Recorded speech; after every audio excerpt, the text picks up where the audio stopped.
अखिलेश को चंद्रशेखर का करारा झटका। मिल्कीपुर में सपा के बागी को मैदान में उतारा। जी हां, नमस्कार साथियों।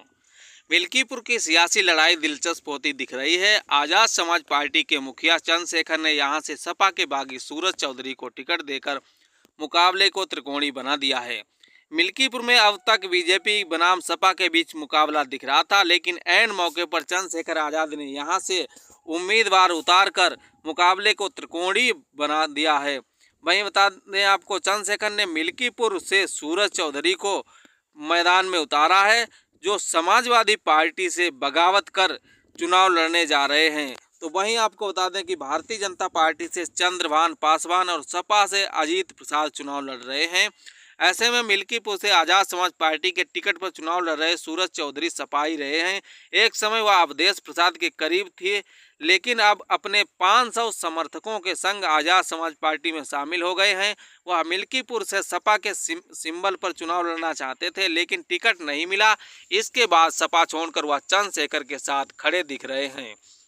यही नहीं, उन्होंने सांसद अवधेश प्रसाद पर परिवारवाद का आरोप लगाते हुए कहा कि लोकसभा के चुनाव में उनके साथ रहा, उनके प्रचार प्रसार में, लेकिन जब टिकट की बात आई तो परिवारवाद करते हुए उन्होंने अपने बेटे अजीत प्रसाद को टिकट दिलवा दिया। सूरज चौधरी ने कहा कि मिल्कीपुर में बसपा और सपा का वोटर भी मिल्कीपुर की सियासी लड़ाई अब और दिलचस्प हो गई है।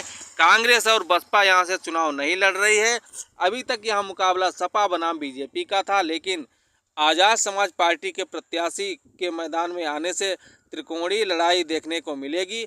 ऐसे में अब बता दें आपको कि बागी समाजवादी पार्टी से बागी ने सियासी गुड़ागड़ित लगाना भी शुरू कर दिया है कि सपा के बागी सूरज के मैदान में उतरने से क्या नए समीकरण बनेंगे। आपको बता दें कि समाजवादी पार्टी के बागी रहे सूरज चौधरी को अब आजाद समाज पार्टी ने प्रत्याशी बनाया है। सियासी जानकारों की माने तो सूरज चौधरी समाजवादी पार्टी की मुश्किलें बढ़ा सकते हैं। वहीं बसपा और कांग्रेस के मैदान में ना उतरने से बीजेपी से छिटकने वाला वोट आजाद समाज पार्टी के खेमे में जा सकता है। हालांकि बीजेपी की निगाहें सूरज चौधरी की रणनीति पर टिकी हैं। हालांकि मिल्कीपुर की कुर्सी जनता किसे सौंपेगी, इसका फैसला 8 फरवरी को नतीजे आने के बाद ही हो पाएगा। मिल्कीपुर में पारसी समाज सबसे ज़्यादा है। 1991 से अब तक हुए चुनाव में मिल्कीपुर में केवल 2 बार बीजेपी को जीत मिली है।